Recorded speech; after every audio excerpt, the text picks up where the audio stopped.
નમસ્કાર ખેડૂત મિત્રો, મારી યુટ્યુબ ચેનલ ખેડૂત સાથીમાં આપ સર્વેનું હાર્દિક અને ભાવભર્યું સ્વાગત કરું છું। હવે મિત્રો, જ્યારે આપણે ખેતી કરતા હોઈએ અને એ ખેતીની અંદર આજના ખેડૂતોનો એવો પ્રશ્ન છે કે ખર્ચો વધી જાય છે અને ઉત્પાદન ઓછું આવે છે।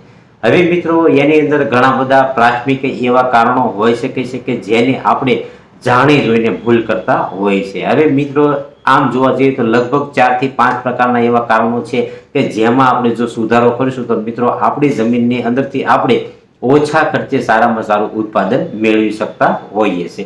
એમાંનું એક કારણ મિત્રો આમ જોવા જઈએ આપણે તો સૌથી પહેલા તો મિત્રો આપણે વર્ષમાં એકવાર હળ હાંકવું આપણી જમીનમાં જરૂરી બનતું હોય છે।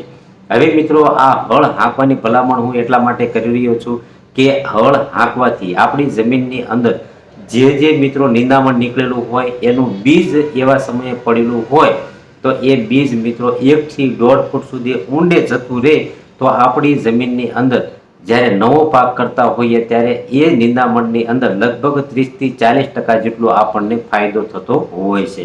તો એ વાતનું આપણે ધ્યાન રાખવાનું છે। એની સાથે સાથે બીજું જોવા જઈએ તો આપણા પાકને જે ફૂગ નુકસાન પહોંચાડતી હોય તો એ ફૂગ પણ મિત્રો જમીનની અંદર ઊંડે સુધી જતી હોય છે।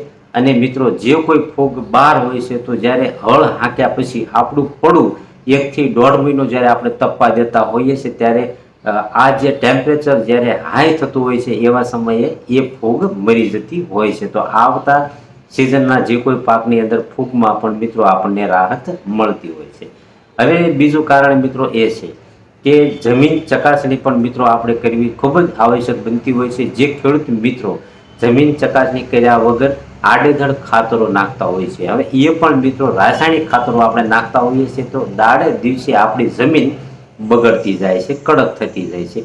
એટલે કે આપણી જમીનનું ઉપરનું જે લેયર હોય છે એ મિત્રો કડક થવાથી જ્યારે આપણે કોઈ પણ પાકનું વાવેતર કરતા હોઈએ ત્યારે ઉગાવવાની અંદર આપણને પ્રશ્ન ઊભો થતો હોય છે। આ વાતનું પણ આપણે ધ્યાન રાખવાનું છે। હવે જ્યારે જમીન ચકાસણી મિત્રો કરેલી હોય અને એના પછી જે આપણે સિઝનેબલ પાકનું વાવેતર કરવાના હોય તો જે પાકને જે ખોરાક કે જે પોષક તત્વોની જરૂર હોય મિત્રો એ જમીન ચકાસણીના રિપોર્ટ પછી જ મિત્રો આપણે આપણી જમીનમાં કયા કયા તત્વો પડ્યા છે અને આપણે જે કોઈ પાક લગાવવાના છીએ એને પાયાથી લઈને એના પૂરેપૂરા જીવનકાળ દરમિયાન કયા કયા તત્વોની જરૂર પડશે તો એ મિત્રો એક શેડ્યુલ પ્રમાણે જો આપણે આપશું તો આપણને મિત્રો સારામાં સારો ફાયદો થશે। હવે જમીન ચકાસણીની અંદર મિત્રો આપણે થોડુંક એ પણ જણાવવું કે આપણા જ્યારે કોઈ પણ પાકનું વાવેતર કર્યું હોય અને એની અંદર જ્યારે પિયત આપતા હોઈએ એવા સમયે મિત્રો કૂવાનું પાણી હોય કે બોરનું પાણી હોય એનું પીએચ પણ ખૂબ જ આવશ્યક ભાગ ભજવતું હોય છે। એ વાતનું પણ ધ્યાન રાખવાનું છે। એમ જમીનનું પીએચ જો મિત્રો 6.5 થી 7.5 આજુબાજુનું હોય તો એ સામાન્ય પીએચ ગણાય છે। તો આપણી જમીનની અંદર જે કોઈ આપણે ખાતરો આપતા હોઈએ એ મિત્રો આપણા છોડને સરળતાથી મળતા હોય છે। એમ પાણીનું પીએચ મિત્રો જો અનબેલેન્સ હોય એટલે કે મિત્રો જો 6.5 થી 7.5 સુધીનું હોય તો એ આપણા પાક માટે ખૂબ જ અગત્યનું કે ઉપયોગી હોય છે। જ્યારે આપણે આપણી જમીનમાં પિયત વાટે આપતા હોય તો પણ મિત્રો ફાયદાકારક રહેતું હોય છે અને ઉપરથી જ્યારે સ્પ્રે પંપ કરતા હોઈએ ત્યારે 6.5 થી 7.5 સુધીનું પિયત હોય તો આપણે જે કોઈ દવાનો છંટકાવ કરીએ એનું યોગ્ય રિઝલ્ટ આપણને પ્રાપ્ત થતું હોય છે મિત્રો। તો આવી રીતે આપણે જમીન ચકાસણી અને પાણીની પણ ચકાસણી કરાવવી ખૂબ જ જરૂરી બનતી હોય છે। તો અલગ અલગ પાક માટે અલગ અલગ ખાતરોની ભલામણ હોય છે તો એ પ્રમાણે આપણે આપણી જમીનમાં કેટલા તત્વો પડ્યા છે અને આપણા પાકને કેટલા તત્વોની એવરેજ જરૂર છે એની મિત્રો આપણને ખબર પડે એટલે એક પ્રકારે આપણે સિસ્ટમેટિક ખેતી કરીએ તો આપણને મિત્રો સારામાં સારો ફાયદો મળી રહે।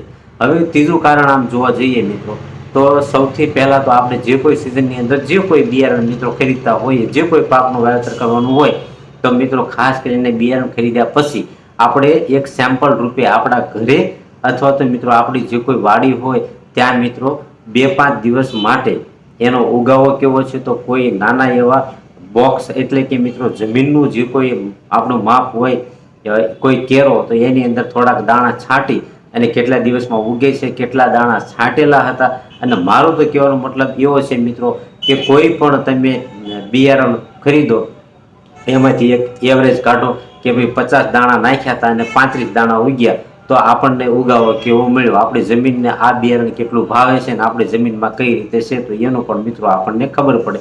એ પછી આપણી જે કોઈ 5 વીઘાનું પડવું હોય કે 50 વીઘાનું હોય એની અંદર આપણે વાવેતર કરશું તો આપણને એક અંદાજ પ્રાપ્ત થઈ જશે.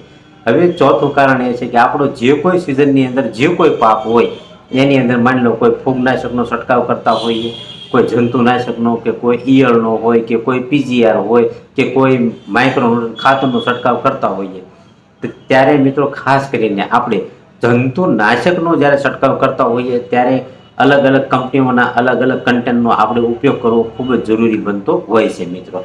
જ્યારે એકની એક કંપનીની એકનું એક જ કન્ટેન્ટ જ્યારે આપણે વાપરતા હોઈએ, આમ જોવા જઈએ તો માની લો કે ઈયળ માટે ઇમામેક્ટિન બેન્ઝોએટ છે, ક્લોરાન્ટ્રિનિપોલ છે, આવા અલગ અલગ કન્ટેન્ટનો તમે ઉપયોગ કરશો તો આપણા પાકની અંદર એ જે જંતુ હોય એનું એક રજિસ્ટર બનતું હોય છે, એ બનતું નથી. હવે માની લો કે મિત્રો એકની એક પાકની અંદર એકની એક દવા તમે કન્ટિન્યુ વાપરશો તો આપણા પાકની અંદર જે કોઈ રોગ જીવાત હોય એનું એક રજિસ્ટર બની જશે. તો મિત્રો એની એકની એક દવાથી આપણા પાકની અંદર આપણને રિઝલ્ટ પ્રાપ્ત થતું નથી, એટલે કે ઓછા પ્રમાણમાં પ્રાપ્ત થશે, સંતોષકારક આપણને રિપ્લાય મળતો નથી. તો આ વાતનું પણ મિત્રો આપણે ધ્યાન રાખવાનું છે કે કોઈ પણ એક ચૂસિયા હોય કે કોઈ ઈયળ હોય મિત્રો તો વારાફરતી સારી કંપનીઓના કન્ટેન્ટનો છંટકાવ કરશો તો રજિસ્ટર નહીં બને અને આપણને સારામાં સારું પરિણામ પ્રાપ્ત થશે.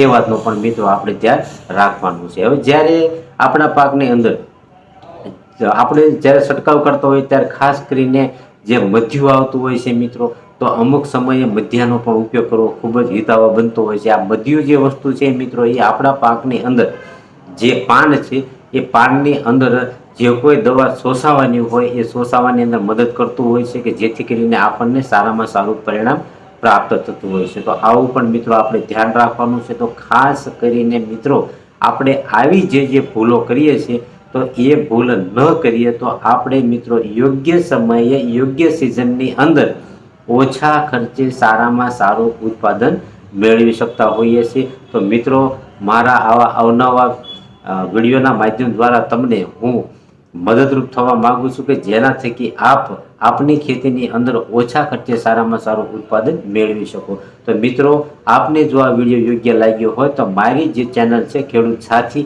એને તમે સબસ્ક્રાઈબ કરો અને લાઈક કરો કે જેથી કરીને હું તમને ઉપયોગી નીવડું મિત્રો. હસ્ત